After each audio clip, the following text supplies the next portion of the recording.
it's me, Mangle, and we have some fantastic news to share to you guys.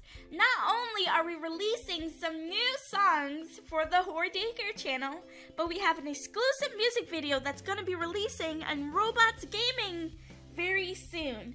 And it's something that, we kind of collaborated with. So I hope you guys really enjoy that. And we're going to go on to the next news. The next news is we're officially going to be launching our new Minecraft Roleplay series very soon. And I know you guys are mighty excited for this because we've been working on this particular series for months and months and months and months now. And now I'm so happy to announce that we're finally going to be releasing it. The date is unknown right now, but all I can say it's coming very soon, and it's definitely going to be releasing summertime. So if you guys are excited, please let me know in the comment section below. Make sure to give me a lot of love and make sure to spread the news. We gotta make sure that everyone know that we have some brand new FNAF songs coming soon, and we will have some brand new Minecraft series that is not exactly FNAF, but it's maybe be better than FNAF. You never know. We'll see when it comes out, And now back to the episode. Woo, woo, woo, woo, woo. Hey yo, now we're back. We're in a different location this time. I went from 2 feet over there to 2 feet over here. And now, beginning the episode with Behind the Scenes with Mangle. Now this is something new that I never really done before, or maybe I have done something very similar to this. But I'm gonna give you guys some tips and tricks on how to make role plays just like Mangle. Now, I'm the one that usually records the role clip. I can never speak at all. But I'm the one that typically record the role plays and edit the role plays. So, I'm probably the best member of the team to ask about this sort of stuff. Now, what do we typically do at the beginning of a role play? Well, we create a story.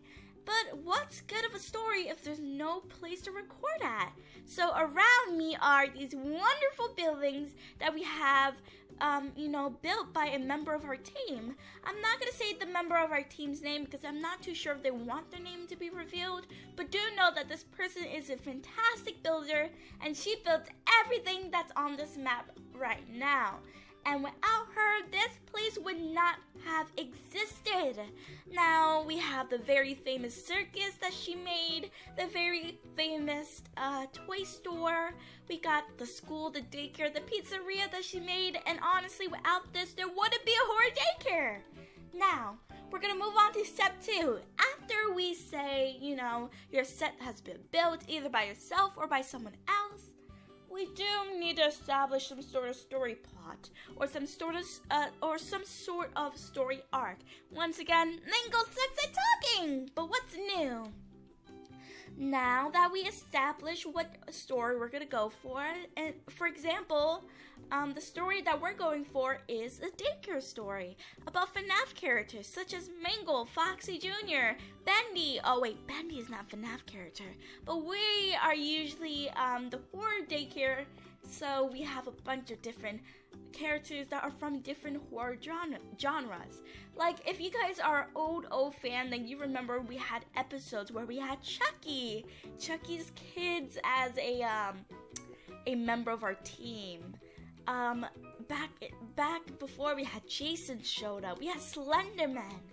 And I know you guys are pretty disappointed at us because we don't have many characters at all to the Horror Daycare franchise like we did before.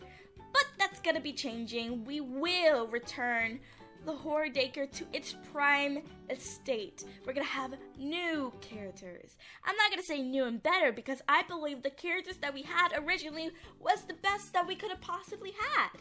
No character is gonna be able to replace the OGs at all. But it's okay because we're gonna have other characters that are going to be just as good. and they're going to not replace the OGs, but they're going to be themselves. And we have to remember to respect newcomers and to make sure that they get lots and lots of love. Because if you're new and you're coming into something like this, you don't want to be disrespected by others. You want to be welcomed by others. And that's something very important that we need to keep in mind. Now that we established what sort of story plot to go through, we have to sort out the mods. Now, I went through mods with you guys earlier, and I don't know if I can, like, go through mods again with you. Like, I wish it was, like, a little thing where I can, like, mod options. So, I don't know if it shows most of the mods. Okay, so we have Bibliocraft, we have Mr. Crayfish, we have Chisels and Bits, we have CMDC Cam, and this is where I record my cinematics. So if you're someone who wants to do a cinematic roleplay, then CMD is your perfect mod for you. And I'm going to show you guys how to use CMD in just a second. And I'm just going to go through the mods real quick with you guys. Pause the video if you want to see it closely, but I don't want to go too in depth with the mods. And look, there's A to Z. So this is what the mods are in alphabetically ordered.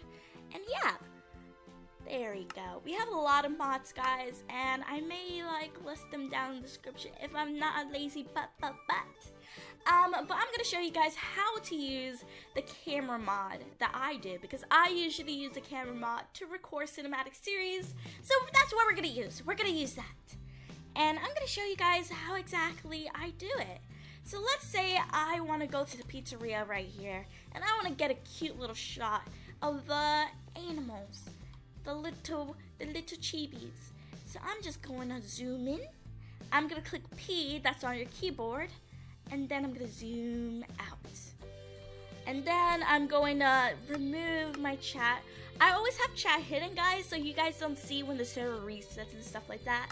That's just to make it so that, you know, you stay in character. And we're gonna do cam start, and if I want the clip to be 6 seconds long, I put 6S. And boom! That's how you get a cute little cinematic. Now, I know you guys are like, wow, that was really quick and easy. But things are not as quick and easy as you want it to be. And what if I want to get a really cool cinematic of me in third person? Then, I believe I do cam start outside. Do I? And what if I click you? Oh, no. Oh, I don't really know how to do it third person anymore. I used to know how to do it, guys, and now I don't know how to do it at all. I think it's like cam set outside. Did I do it right? No, I didn't do it right at all. Please ignore me. But if you want to clear your points, I know this command, and all you gotta do is do /cam clear, and it clears all your registered points. So, if I wanna, let's do a different object. Let's do the daycare. I wanna get a pretty shot of the daycare, and then I wanna go all the way up. Yeah. And now, all I wanna do is just click U on my keyboard, and it plays for me. And that's if you wanna do third person, but if I wanna do first person, I just click my F5 button. So all you want to do is just click U after you register your point and it start playing. Make sure you click F1 to, is it F1? Ah, I'm taking pictures. No, stop with the pictures. Yeah, F1, if you click F1, it hides the UI. Not a lot of people know that, but it's really cool and really interesting, and it helps a whole bunch. So let's say if your cinematic stops like recording or stops moving, so click F1 to hide the UI. So instead of having, you know, you finished doing the, the cinematic, because once you do U, it hides the UI for you. But if you don't have your UI already hidden, it's just gonna like revert back to the UI, and then that's gonna be very messy when you want to do clips. So if you click F1 before you click U, when the cinematic stops, all of a sudden, the UI doesn't appear when it stops, and your clip stays intact. It's not messy, you don't have to worry about the UI being shown, and you have more time to gather the clip. Now, I know a lot of you guys have been asking me about that, and I'm so happy that I can finally reveal to you, you know, my methods to this. And it's not like I could have revealed to you before, I just never had the idea to reveal to it because I was like, oh, who wants to see me do stuff like this? But a lot of you guys are interested in making role plays, and I definitely want to be the one to teach you guys how to do so. Now, I'm sorry if my madness, my technique, I don't know why I said madness, guys, I don't really know. But I'm so sorry if my technique and the way I do my videos is not exactly the way that helps you when it comes to doing your videos.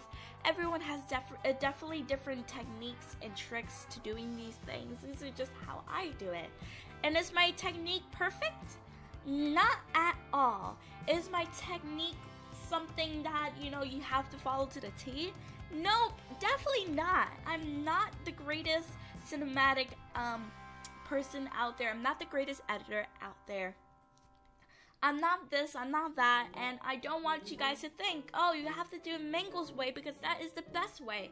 There's no best way out there. Even if there's a pro teaching you tips, use their tips, but that is not the ultimate way. Just because it's a pro that does it doesn't mean it is the right way to do it. Of course, they're gonna have some things that are very helpful, some tricks that are actually useful, and some tricks that would separate you from a beginner to a pro. But is their method of madness the ultimate way to do something? No.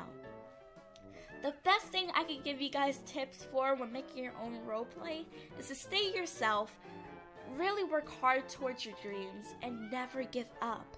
Because there will be people out there that will say some things to you guys. I'm not saying, like, you know, people like in the YouTube community, but let's say, for example, people that are watching your content for the first time. There's always going to be people that don't like your content, and that's okay. If it's not their cup of tea, it's not their cup of tea. But do remember the people that do like your content, and as long as it's not hurting anybody, it's not discriminating against anybody, if it's not being hateful towards anybody, then keep on doing what you do best. I always tell people, do what you think does best, not in terms of views, not in terms of like what gets the clicks. Do it in terms of what makes your heart beat, what makes you happy, what makes you not feel stressed all the time to do, what makes you genuinely want to do more. That is what I want to tell you guys. Because no matter what tricks I tell you and how to do role plays, there's no better trick than to actually enjoy doing it. It's not something that can be taught. It's not something that can be earned. It's not something that, you know, is rewarded to you. It's something you feel. And you can only feel this thing when you actually enjoy doing it. Of course, you could fake it. You could fake it till you make it. But in the end, are you happy? Are you really, really happy? And that's something I always wanted to preach to you guys. Don't do something because you see your favorite YouTuber do it. Sometimes they're doing stuff and they put on this little fake mask, being like, I'm so happy to do this. And honestly, when the camera turns off, you don't really know if they're happy or not. And I'm not saying every YouTuber is like this, but I'm saying that don't believe everything you see, because people will put on some, you know, fantasy for you guys, being like, I'm such a happy person. In reality, they're not. So the biggest thing I can teach you guys in this little episode of mine, my little mini-series, Truth of Mangle, I'm not really gonna call it that, but I'm just gonna say that every time it's like a little intro, you know, is to stay happy, stay glad, and be thankful. And if you do become very successful in the future by doing cinematic role plays or just doing regular role plays, just stay humble. Don't use your success to belittle other people, because you never know what happens. You never know what happens in your life. You may be successful at one point, and then all of a sudden, nobody remembers your name. So stay humble, stay glad, stay kind, and always give back to your community, because in the end, your community knows best. And I don't mean knows best and like, oh, you know, we should make content based on them, and whenever they demand it, we shall give. I'm saying in terms of they like your content because they see you for you. And that's what I mean by your community knows you best, because your true fans are the people that are there for you every single video. Even if it's bad, even if it's a bad video, they're there for you. You know why? Because they see you for you, and they like you for you, and they want to be there every step of the way. And that's a true community. That's a community that knows it best. Now, I'm gonna end this episode here, and I'm sorry if it was a mess of a video. I'm sorry if it was terrible. I'm sorry for the last 2 weeks where the videos have been absolutely garbage. I'm still trying to figure things out. I'm trying to bring more people into the team so that we could go back to our old ways of being a group roleplay channel. Now, thank you guys for the support. Thank you guys for being here since thick and thin. And until next time, Mangle out!